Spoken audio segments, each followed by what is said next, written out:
सरकार के पास कोई फंड की कमी थोड़ी होती है। सरकार के पास तो बहुत पैसा हो सकता है गवर्नमेंट के पास, और कोई गवर्नमेंट ऑर्गेनाइजेशन है तो उसके लिए द्वार और ज़्यादा खुल जाते हैं। इसके बावजूद आपने देखा होगा कि भारत में बीएसएनएल इवॉल्व नहीं हो पाया, और आज भी बीएसएनएल, जियो, एयरटेल, आइडिया, वोडाफोन आइडिया जो अभी हो गया, उन सबसे पीछे है यार।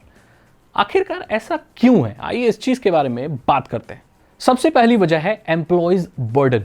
अब यहाँ पर बहुत सारे वीडियो देखने वाले लोग ऐसे होंगे, बच्चे या टीनेजर या यंगस्टर, जिनके माता पिता बीएसएनएल में काम करते होंगे, या बीएसएनएल के बहुत सारे अधिकारी भी इस वीडियो को देख रहे होंगे। उन लोगों को ये सरकारी नौकरी उनकी होती है, तो सरकार के पास काफ़ी बर्डन होता है कि उन्हें पेंशन वगैरह या और अलाउंस देना, सैलरी देना, और बहुत सारी फैसिलिटीज़ होती हैं जो कि एक गवर्नमेंट एम्प्लॉय को दी जाती हैं। ऑर्गेनाइजेशन इतना पैसा नहीं कमा रही है, वो लॉस में जा रही है, लेकिन उनके एम्प्लॉयज़ बहुत सारे हैं, उन सबको पैसा देना है।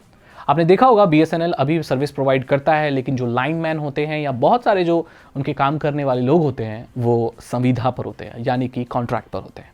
ये कॉन्ट्रैक्ट पर कम पैसे में लोगों को लाया जाता है और लाइन बिछाना, रिपेयर करना उनको कॉन्ट्रैक्ट दिया जाता है। अब यही काम अगर कोई सरकारी अधिकारी करे तो उसे बहुत सारे पैसे देने पड़ेंगे, लेट्स से उसको 40,000 सैलरी देनी पड़ेगी। लेकिन वही चीज़ अगर कोई प्राइवेट आदमी करता है तो वो 10-15 हज़ार में भी कर लेता है। इसलिए प्राइवेट लोगों को ज़्यादा लिया जा रहा है, और जो सरकारी एग्जिस्टिंग है वो बहुत सारे लोग हैं और उनको सैलरी देना पॉसिबल नहीं हो पाता है, क्योंकि वो कंपनी यानी कि बीएसएनएल ऑर्गेनाइजेशन इतना पैसा ही नहीं कमा रही है, वो लॉस में जा रही है। लेकिन अधिकारी बहुत ज़्यादा हैं, तो उनको सैलरी कैसे दें? जब पैसे ही नहीं है और सैलरी भी देनी पड़ती है तो कोई भी कंपनी आगे कैसे इन्वेस्ट करेगी एंड कोई भी ऑर्गेनाइजेशन आगे कैसे बढ़ेगी?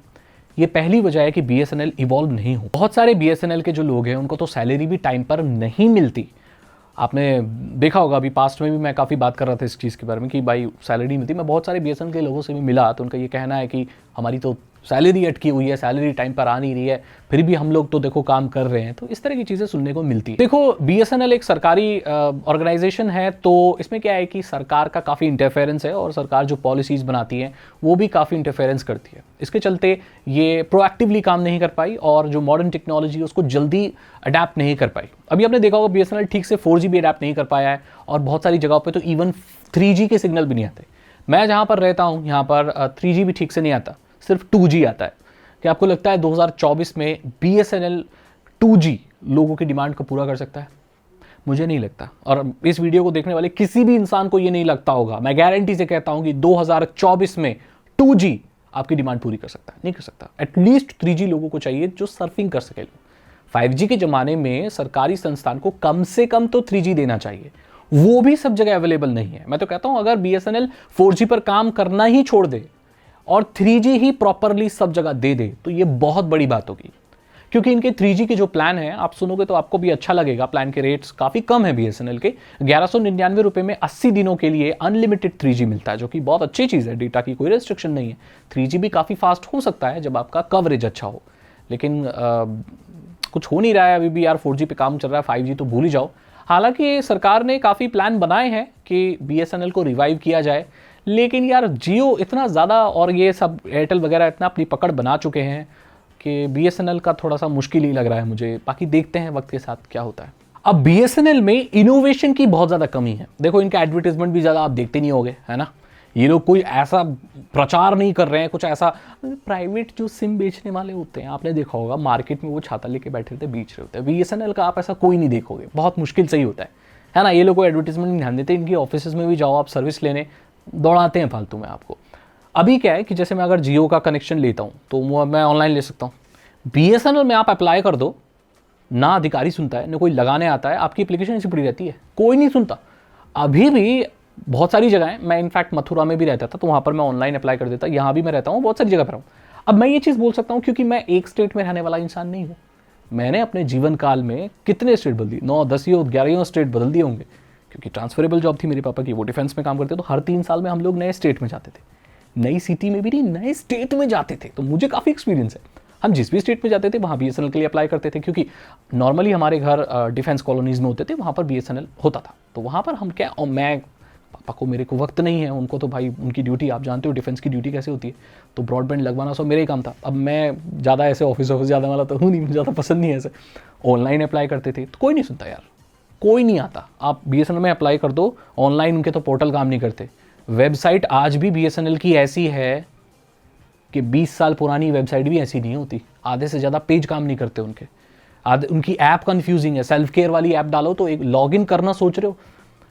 As a cyber security expert मैं ये बात बहुत बोल्डली कहना चाहता हूं कि किसी सिस्टम को में घुसना आसान है बीएसएनएल की वेबसाइट में नॉर्मली लॉगिन करने से, कस्टमर केयर पर रिपोर्ट करने से वो चीज़ ज़्यादा आसान है। इतना डिफिकल्ट है इनकी वेबसाइट को एक्सेस करना। और बीएसएनएल के लिए अप्लाई कर दो कनेक्शन के लिए, नहीं मानते ये लोग। वो कॉल करके ज़्यादा से ज़्यादा आपको कॉल करके पता है क्या बोलेंगे वो लोग, ऑफिस आ जाओ फॉर्म भर दो, ऑफिस आ जाओ फॉर्म भर दो, लग जाएगा 11 दिन में। वहाँ जाओ, फॉर्म लो, पेन से भरो, दो, और पता नहीं कौन सा ड्राफ्ट लगाओ, फिर जाके आपके घर आएंगे, वो देख के जाएंगे, फिर कनेक्शन लगाएंगे। कनेक्शन कटवाना है, ऑफिस जाओ, फॉर्म भरो डिस्कनेक्शन का, जमा करो, फिर वो आएंगे। ये तो चीज़ है। तो जियो में क्या, एयरटेल में क्या है, भाई ऑनलाइन कर दो, अप्लाई कर दो, कल को आ जाएगा आदमी, कल, और अगर शाम को आ जाएगा आपके घर, लगा के चला जाएगा। पेमेंट ऑनलाइन कर दो, डिस्कनेक्ट करना, यहीं से डिस्कनेक्शन मार दो, घर आ जाएगा, लेके चले जाए। भाई बहुत ईजी है और प्राइस भी बहुत बढ़िया है, फास्टेस्ट स्पीड है, तो लोग बीएसएनएल पे क्यों जाएंगे? इसीलिए तो ये कंपनी डूब रही है कि यहाँ कोई ऑर्गेनाइजेशन में कोई देखने वाला नहीं है। अब इसकी वजह मैंने पूछी, मैं पूरा रिसर्च करके आया, मैंने पूछा बीएसएनएल वाले एक अंकल हैं, मैं नाम नहीं लूँगा उनका, मैंने उनसे पूछा कि ऐसा क्यों होता है, मतलब हम लोग तो ऑनलाइन भी अप्लाई किया था। बोले देखिए बीएसएनएल के अधिकारी हैं, वो उस जमाने के अधिकारी हैं जब केबल वो कॉपर लाइन होती थी और कम्युनिकेशन के नाम पर टेलीफोन होते थे, उनके कंप्यूटर वगैरह इंटरनेट उनको चलाना नहीं आता। अब कोई इंसान अगर सन 80 में ज्वाइन किया हुआ है, सन 88 में 90 में ज्वाइन, तो भाई वो अधिकारी प्रमोशन हो के अब ऑफिसर बना है, उसको online complaint, online application check नहीं करनी आती, तो वो फॉर्म ही मानता है, तो वो फॉर्म ही चल रहा है, भाई फॉर्म ही देना है तभी लगेगा आपका कनेक्शन। ये चीज़ चलती हुई आ रही है, लोगों को फैसिलिटीज़ नहीं है, लोग ऐसे अधिकारी बिठा रखे हैं जो ऑनलाइन एप्लीकेशन को मानते नहीं, इसीलिए बीएसएनएल डूब रहा है। मैं आपको ग्राउंड रियलिटी बता रहा हूँ, मैंने आपको पहले वो बातें बताई जो नॉर्मली सब बताता है, फिर मैंने ग्राउंड रियलिटी जो नोटिस की, क्योंकि बीएसएनएल का कंज्यूमर मैं आज से नहीं, बहुत पहले से। तो ये है भाई, अब बीएसएनएल में एयर फाइबर भी है, सब कुछ चीज़ है, लेकिन कंज्यूमर्स के लिए कस्टमर सपोर्ट ना के बराबर ही है, कोई नहीं सुनता, सरकारी है कोई नहीं सुनता, ऑफिस भी ऐसे ही पड़े रहते हैं, इसके पास जाओ उसके पास जाओ। मैंने ऐसा सुना है बहुत जगहों पे, तो वैसे बोलना नहीं चाहिए, पता नहीं बोलना चाहिए कि नहीं बोलना चाहिए, ऐसे बहुत सारे अधिकारी हैं पैसे लेते हैं यार वो एक्स्ट्रा, रिपेयर करने के लिए, जल्दी आने के लिए भी और कनेक्शन लगाने के लिए भी। बहुत सैड है ये चीज़, हालांकि ऐसा होना नहीं चाहिए बट है ऐसा, इसीलिए बीएसएनएल डूब रहा है। अगर इन सारी चीज़ों पर काम हो, ऑर्गेनाइजेशन में इनमें थोड़ा सा अच्छा डिसिप्लिन आए, तो ये आगे बढ़ सकता है। यही मेरा कहना है। अब देखते हैं, भला होगा, कर रही है सरकार काम, देखो चीज़ें इंप्रूव होंगी, बजट अलॉट किया जाएगा और बाकी अच्छी हो जाएंगी चीज़ें। इसी के लिए होप करते हैं। इसी के साथ मैं वीडियो को एंड करता हूँ। अगर आपको ये वीडियो अच्छी लगी तो लाइक करें, अपने दोस्तों के साथ शेयर करें।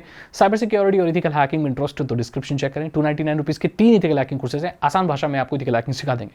मैं तो आपसे अगली वीडियो में। Thank you so much and good.